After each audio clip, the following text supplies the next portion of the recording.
Welcome to Savvy Business, Life Unscripted with your host, Christina Rivera, where our guests share their wisdom and valuable business tips, empowering our audience to expand their personal potential. Yeah. Hi, Ryan Stanley. Welcome to Savvy Broadcasting, Life Unscripted. I'm so grateful to have you here today. We are going to talk about a subject that is so super necessary and needed. You've written a wonderful new book, Be Patient, Be Present, Be Joyful, a first aid kit for the emotional bumps, scrapes, and bruises of life. And boy, do we have a lot of bruises going on right now. A lot of people and not patients. We were talking before the interview about COVID, lockdown, people feeling lonely. And, it's kind of hard to be patient when you're in that stance of uncertainty. What's going to happen next? Yeah, to say the least. First of all, thank you so much for having me, Christina. I really was looking forward to it all day. So super excited to be here and just share some time and space in this conversation. So thank you. I just want to share some gratitude. Absolutely.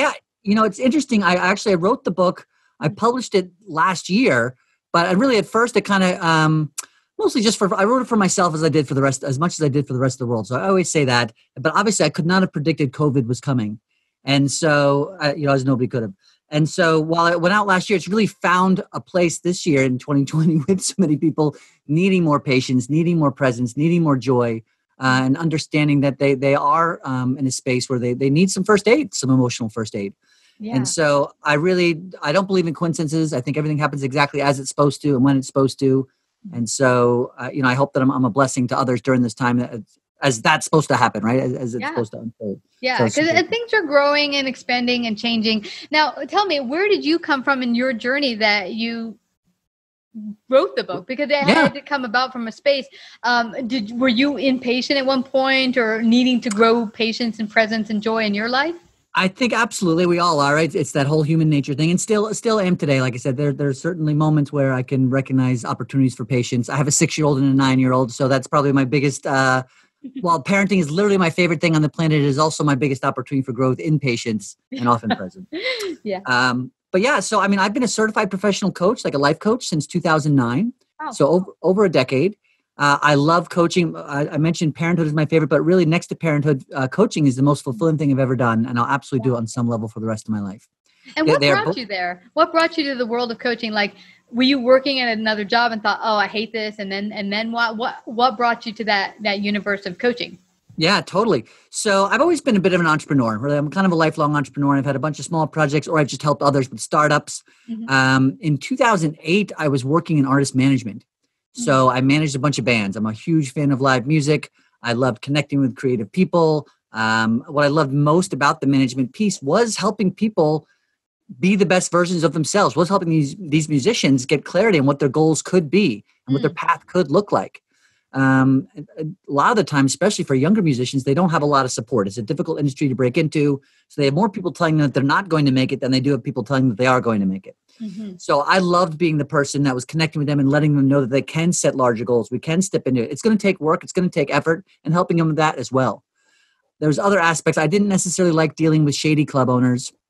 And I didn't necessarily, if I was working with a band who didn't necessarily want to show up to practice as often as necessary or get as many gigs as were necessary, it felt more like babysitting than it was really about, creating and really being a team. Yeah. And so in October of 2008, like 3 times during the same month, the term coaching came up. And I was like, well, that feels like who I am. Like, that's really what I love doing anyway. So I did some research. I ended up enrolling in a program called iPEC, the Institute for Professional Excellence in Coaching. And, depending on who you ask, they are the top coach training organization in the world. And so I enrolled in that in February of 2009. And I initially worked with musicians. I still coached them. I just didn't have to do some of the stuff I didn't. So basically, I got rid of all the stuff I didn't like about what I was doing and enhanced all the things that I did like. That's awesome. And obviously, as I was, what's that? And using your gifts. Totally. Yeah. And learning a ton about myself along the way, because through the training, as you're learning to help others recognize fears and blocks and limiting beliefs, we start recognizing the same things in ourselves. Mm-hmm. So, so I've been coaching since then. I spent the first half of my decade of coaching really working still with musicians and people in the music industry. I just coached them. But then I was hired by iPEC as their first ever internal coach. And so I coached all their staff. So I coached everybody from entry level up to the CEO on everything from, business day-to-day stuff, but also on personal stuff. Who do you want to be? How do you want to show up in life in and outside of work? And so with that, I was able to expand my ability to work with different types of people. And since then, I've worked with doctors, I've worked with authors, I've worked with people in marketing, anybody who's interested in being the best version of themselves and recognizing they have more potential than they're reaching on their own. And I help them just get clear on who they want to be, how they want to show up, and how they can appreciate life, in the now as often as possible. Yeah.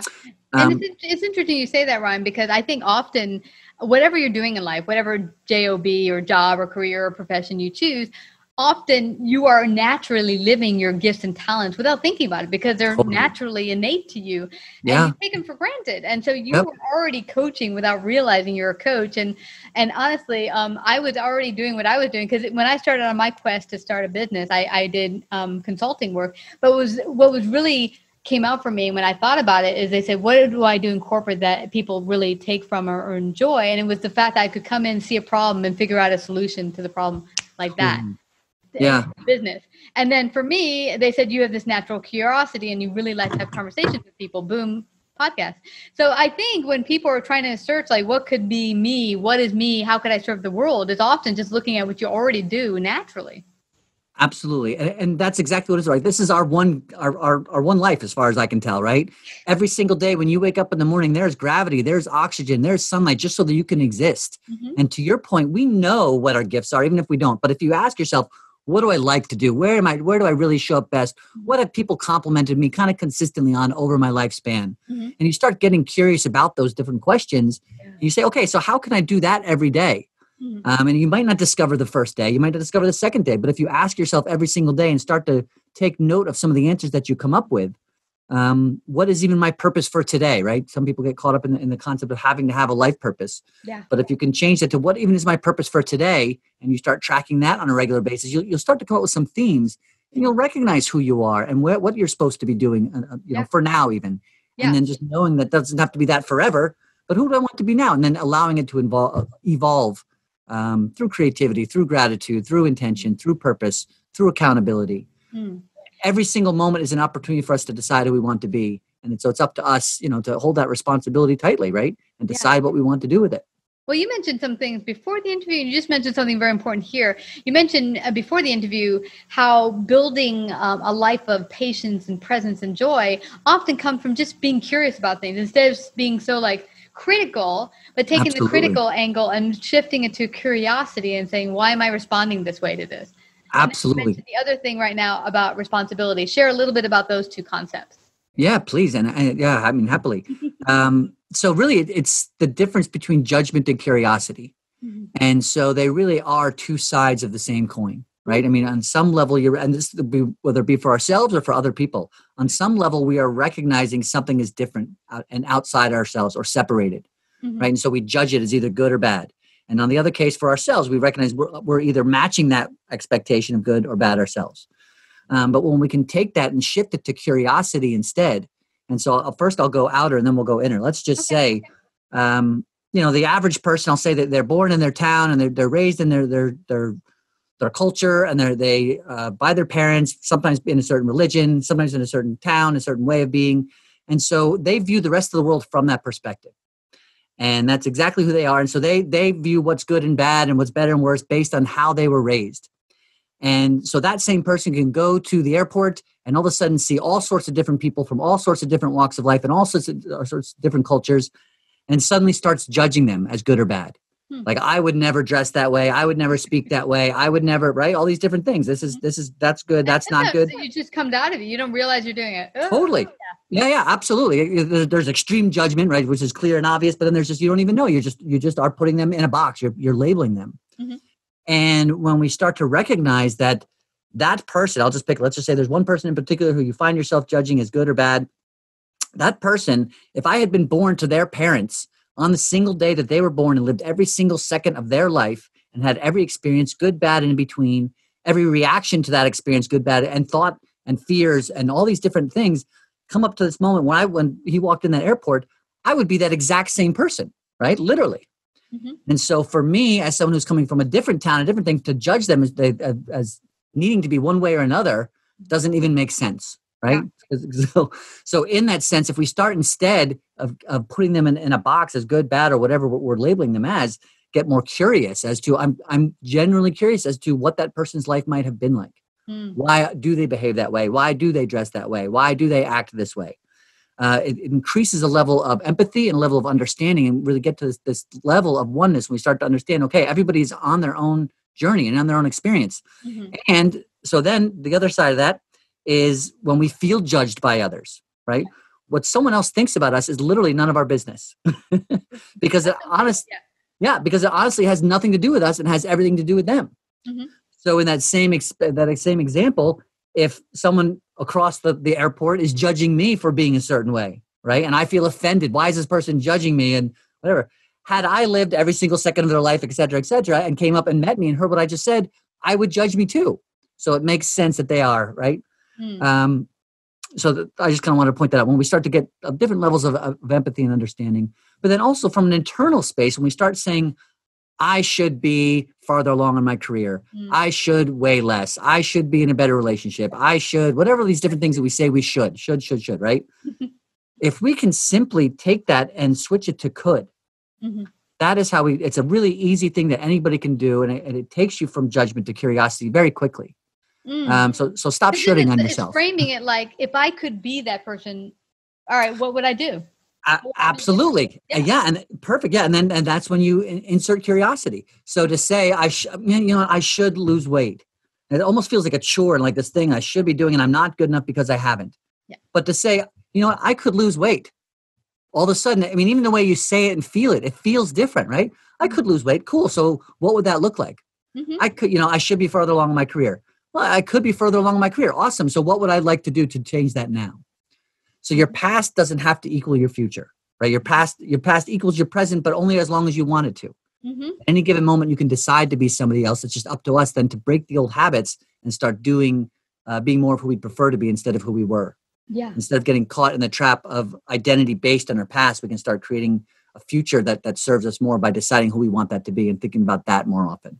That it makes so much sense. And it's just a really simple shift. This is something I had learned from a trainer at the gym. He had said, people come in there and think, oh, I want to lose 40 pounds. And it seems unsurmountable. Like, oh my gosh, I got to go from here to there. But what you look at is what can we do today? Let's start with, okay, I can't do a whole 50-minute routine. We're going to do a 5-minute routine, but let's just work on something basic, like doing a good squat or whatever it might be. And then say working on your diet. Okay, it's not going to be tossing out the whole baby with the bathwater. As one trainer said, if you've had a really, really bad diet of McDonald's every day, going from McDonald's to super healthy, you'll probably go, your body will go into shock. So let's just start with the McDonald's without the soda, perhaps, start. So just adding the small changes cumulatively, like, interest on money in the bank, cumulatively add up, and then you begin to change bit by bit, and then it doesn't seem so insurmountable. Well, yeah, absolutely. Great point. And it's not even insurmountable. You can just focus on who you want to be today in that moment. And it is bit by bit. And then tomorrow you're going to be a little bit farther along or in a different space than you were 3 days ago. Yeah. So with each step that you take, you learn, right? And if you take each day as an opportunity, as a lesson as well, what can I learn today? Again, being curious, who can I be today? Instead of saying I have to be this or I had to do this or I am this because of that, you can always be curious. Who do I want to be in any moment? What do I love about myself? How can I create gratitude for the experience that I've had up until this moment, which gave me the opportunity to make a choice to be different? And also a greater point also is if you, as they call it, fall off the wagon, you say started a lifestyle change and you fell off the wagon and got McDonald's. Don't beat yourself up. That was now, and you want to be a different person tomorrow, then you don't do McDonald's tomorrow. It's not about beating yourself up. It's about, okay, I did that. Now, where do I want to do today? Who do I want to be now? Yeah, absolutely. And asking yourself what the lesson is. So, and even saying, so why did I do that? Right? It's not, oh, I shouldn't have did. Oh, I'm a jerk. I can't believe that I ate the McDonald's. It's like, so I know that I didn't want to eat the McDonald's and I know that I did eat the McDonald's. I wonder why. So then get curious. Why did I do that? Well, I did it because it was a habit. I did it because it was easy. I did it because it was, I happened to be driving by, all these different reasons. Great. So that you can, it's not rationalizing as much as it's getting clear on the genuine reasons why. Yeah. Right. And there is a difference. So it's not that I should have done it. Based on who I said I wanted to be, it wasn't what I wanted to be doing. So but it's okay that I did. So who do I want to be now? How can I keep myself from doing that in the future? And what's good is you're asking questions. What drew me there? Okay.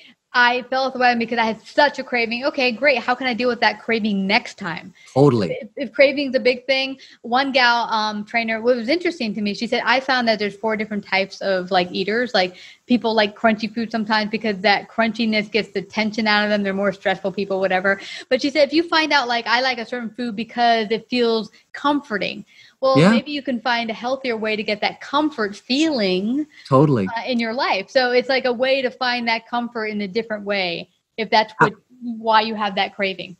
Yeah, absolutely. And just to add some adventure to life, right? Add some curiosity. I wonder what else out there could serve the same purpose, but actually serve my body and actually help me to be healthier, more who I want to be for myself, for my spouse, for my children, for my friends.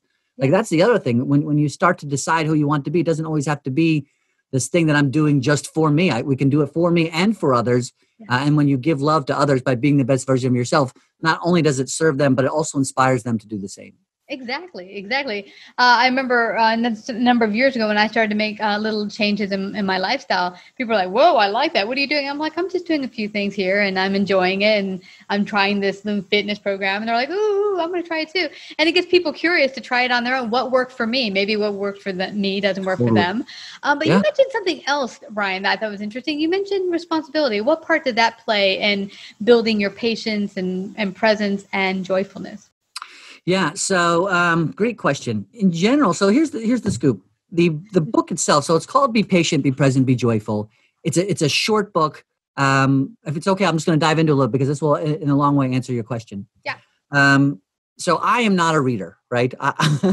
As a coach, for 10 years, I recognize that there's these certain things in myself and my friends and obviously my clients. Where people are not aware of their ability to create patience and to create presence and to create joy. And they feel like life is happening to them all the time. And they're constantly in this space where they're preparing for the worst case scenario. And that's kind of how they're living their life. And they're living at the effective life. And they're just trying to get by so that they can be happy one day. Like that's almost like the theme, right? How can I be sure that I'm safe enough to be happy? So the truth is, I'm sorry, I'll dial it back. So the book, I don't like to read. So I wanted something that if I'm having a stressful moment, if I'm feeling overwhelmed, I could just pick something up and read it in 30 minutes, right? And have a new perspective and have some tangible steps to walk away with. So in fact, I have one right here for those of us are seeing online. It's literally something you can carry in your pocket. You can carry it in your purse. It is literally a first aid kit. And so I wrote it with 2 purposes in mind. The first one is you could read straight through it, take some tangible steps. But the second one is it's literally made so you can open it to any page at any given time, whether you've read it or not. And there'll be something on the page that is highlighted and is clearly for you. That is a bit of first aid. So if you're sitting in traffic and feeling stressed and feeling overwhelmed, you could take it out of your glove compartment and open up to any page and find something that could serve you. So there's only 3 chapters. And as you could probably guess, they are be patient, they are be present, be joyful, right? But there is a prologue and there's an epilogue. And the prologue is called that you are a creator. And this goes to your question about responsibility. So what a lot of people don't realize is that we are all creators and we are always and in all ways creating something. Right now, you and I are creating 2 awesome humans creating an awesome podcast, recording an awesome podcast, right? Anybody who's listening to this is literally creating a person who's listening to this show. We create laughter, we create conversation, we create art, we create music. If you put a bunch of words on a piece of paper, put a period at the end, you've created a sentence. Even when we're sleeping, we are creating a person who is sleeping, right? So in some capacity, just by being, we are always creating something. Yes. And unfortunately, sometimes we create anger, we create stress, we create overwhelm, we create anxiety. And that's not to say that those are not valid emotions or not make perfect sense for the life that you've lived up until this moment. But it is important for us to recognize that they are coming from within. They are caused by our thoughts, right? And so we are creating those things. And so it's not bad that you did it, but typically they're things that people don't want to be creating. And they feel like it's happening to them. And so the responsibility comes in the space where there's an opportunity as well for us to recognize that we are creating something. So what do we want to create? Okay. And if you're in a space where you're feeling impatient on a regular basis, you can say, listen, again, it makes sense that I'm impatient based on my life. But that being said, I don't want to be impatient. And people say, well, it's not that easy. Just sit around and do nothing. So A, I'm not saying sit around and do nothing. But B, the first thing is to ask yourself, what does patience feel like?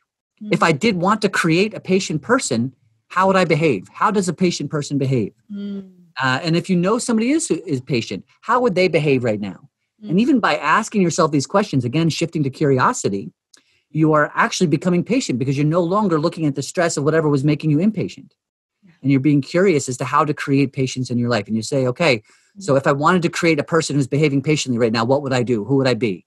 And by genuinely asking that question and then intending to create it, it's not that, especially after, let's say, 35 years of living your life, it's not going to be that easy just to make the switch. Like you said, the habit at the McDonald's every single day, it's not going to be.